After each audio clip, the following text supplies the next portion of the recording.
In this video, I will show you how to stabilize video in DaVinci Resolve. Make sure your project is open. I have a shaky clip of two mountain climbers here, and we're going to fix the camera movement. Start by switching to the color panel in DaVinci Resolve. Look at the center of the screen and you will see a few icons. Find the tracker icon and click on it. This will open the tracker window.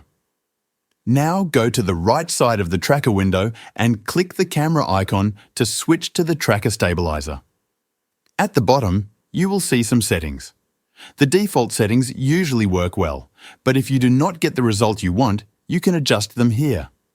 You will see a camera lock option. Keep this turned off if you want to remove shakiness, but still keep smooth camera movement. If you turn it on, it will remove all camera movement from the video. I will show you both options. First, I will keep the camera lock off and click the Stabilize button.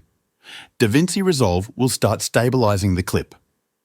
When it finishes, play the video to check the smooth movements. Now I will turn the camera lock on and stabilize again.